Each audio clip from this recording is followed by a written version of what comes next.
হযরত মুহাম্মদ সাল্লাল্লাহু আলাইহি ওয়াসাল্লাম। হীরা গুহা। মক্কা শহর হতে ৩ কিলোমিটার দূরে অবস্থিত হীরা গুহা।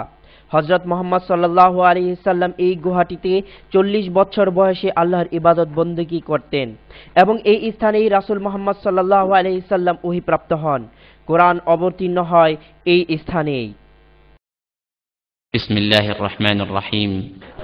ইকরা বিসমি রাব্বিকাল্লাযী খালাক খালাকাল ইনসানা মিন আলাক اقرأ وربك الأكرم الذي علم بالقلم علم الإنسان ما لم يعلم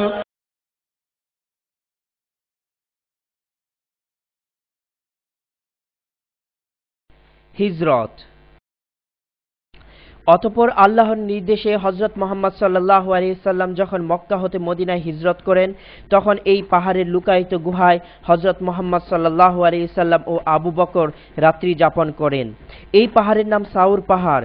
যখন আবু বকর রাদিয়াল্লাহু তাআলা আনহু ভয় পাচ্ছিলেন তখন প্রিয় নবী বলে উঠলেন, লা তাহজান ইন্নাল্লাহা মা'ানা, ভয় পেও না, নিশ্চয়ই আল্লাহ আমাদের সাথে আছেন।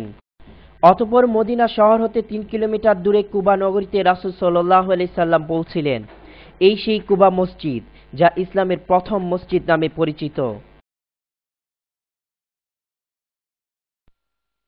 وَأَقِيمُوا الصَّلَاةَ وَآتُوا الزَّكَاةَ وَارْكَعُوا مَعَ الرَّاكِعِينَ।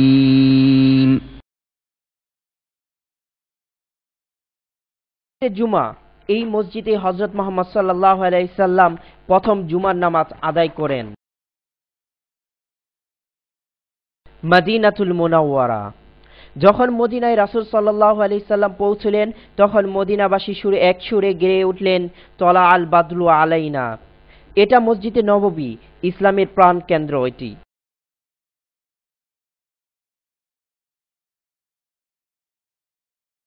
মসজিদে নববীর নিকটে জান্নাতুল বাকি।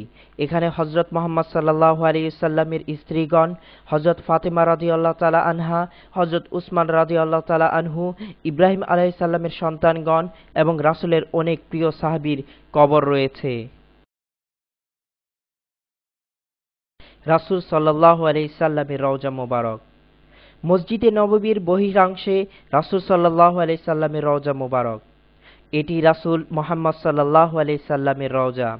আসসালামু আলাইকুম ইয়া রাসূলুল্লাহ, আসসালামু আলাইকুম ইয়া হাবিবাল্লাহ, আসসালামু আলাইকুম ইয়া নবিয়াল্লাহ।